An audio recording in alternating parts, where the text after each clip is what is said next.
Hoje eu gostaria de fazer umas perguntas para vocês. Uma pessoa que tem dom, por exemplo, um músico, um cantor, tá? Vocês acham que ele se torna cantor só porque ele tem dom? Ele se torna um cantor famoso só porque tem dom? Não, atrás disso, gente, ele teve que se preparar, ele teve que estudar, ele teve bons professores. É lógico que ele tendo dom, foi fácil de conseguir, né? Então ele se tornou. A gente nem fica sabendo quem foram os professores dele. Ele teve então aquela didática, aquele treinamento de voz, né, de tons, para se tornar cantor naquele estilo de música que a voz dele conseguia alcançar. Assim vai acontecer com um dentista, por exemplo, a profissão. Para ele se tornar um dentista, ele pode ter dom, ele pode gostar daquilo ali, mas ele teve quantos anos de preparo? Um engenheiro, né, um advogado. Ninguém se torna famoso, se torna um bom profissional se não estuda. E eu estou passando aqui para dizer para vocês que na nossa pintura não precisa ter dom. Agora, se tiver dom, melhor. Agora, ele vai precisar de algumas coisas, porque tendo dom tem a facilidade de pintar. Mas ele, para poder, vamos dizer, se apropriar daquele conhecimento, daquele dom que ele tem que saber o que tem por trás daquela pintura que ele quer dominar. Assim, um artista, vamos dizer, artístico, né, que vai fazer figura humana, ele desenha, né, ele consegue copiar.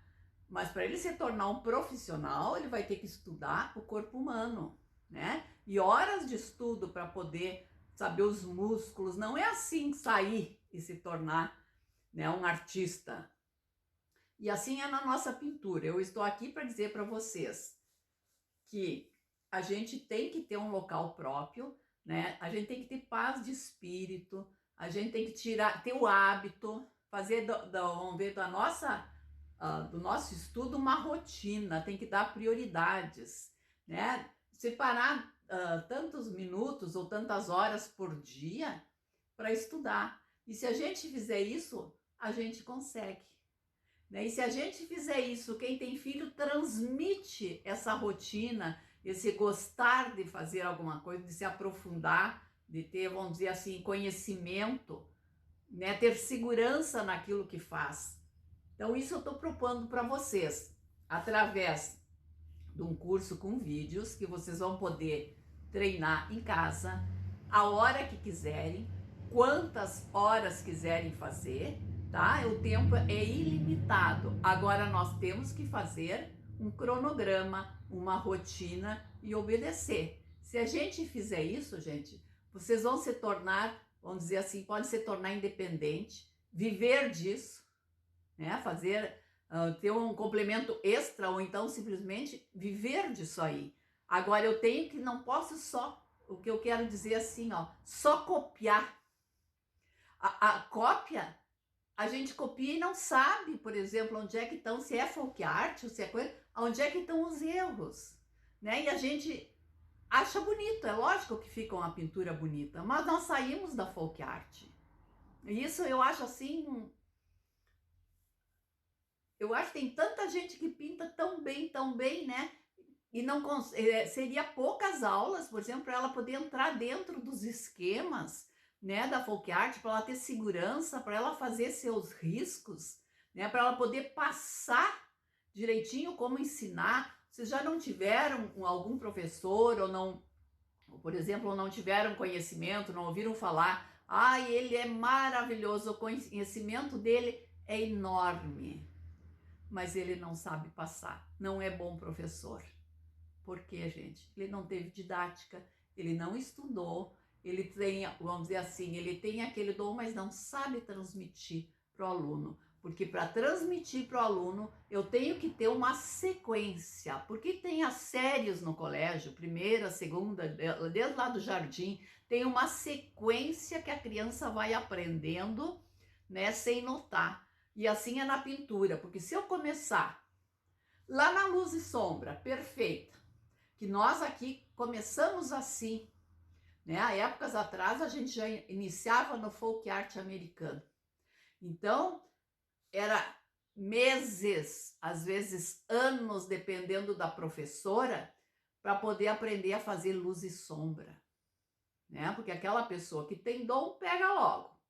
A que não tem dom não consegue. A professora vai estar sempre fazendo luz e sombra e às vezes nem ela, por ela já não dar aquela sequência, ela não sabia direitinho, ela arrumava a luz e sombra que ficasse o objeto, né? Vamos dizer que desse a profundidade, que desse.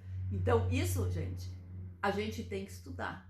Então, vou propor para vocês no curso que vocês façam um cronograma, tire um tempo diário, tantas horas para estudar, façam as aulas, treinem, que vocês vão ter, com certeza, um rendimento, vamos dizer, extra, ou se tornarem, vamos dizer, viverem disso. Mas para a gente poder viver e se destacar, a gente tem que estudar. A gente tem que sofrer um pouquinho, porque todas as profissões têm que estudar, gente. Tem que fazer alguma coisa.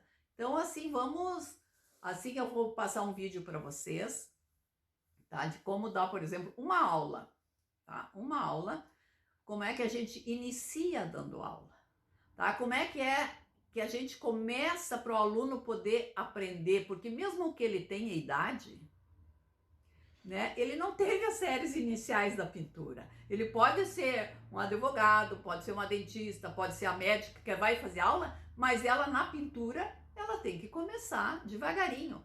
E o bom é que na pintura, se eu tenho prática, em 6 meses, nem isso às vezes, eu domino essa parte inicial e daí eu me torno independente. Mas temos que ter aquele estudo, para vocês verem que eu, por exemplo, eu ainda estudo para poder ver. Eu agora comprei um livro que eu achei muito interessante de design gráfico. Não que eu vá ser uma designer gráfica, não quero, mas certos ensinamentos que eles colocam ali ajudou na minha profissão. Então isso que eu acho importante.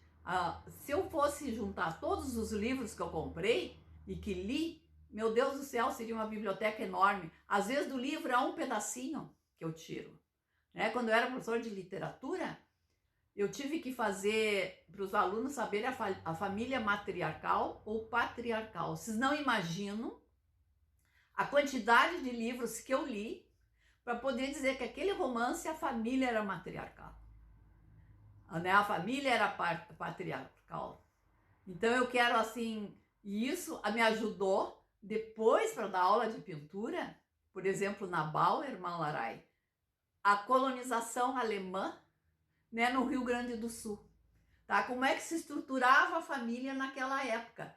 Isso nada tem assim, vamos dizer, com a pintura, mas me deu uma solidez na maneira de explicar como é que eles se comportam, porque eu não sou de origem alemã, como é que os alemães se comportam, quais são os hábitos, como é que eles vivem para poder ter aquele tipo de pintura. Então isso eu acho muito importante e eu quero passar para vocês, passo a passo, de como vocês podem desenvolver a motricidade fina e chegar na pintura e se tornarem, mesmo sem dom, tendo, lógico, mais treino do que aquele que tem dom, conseguirem pintar.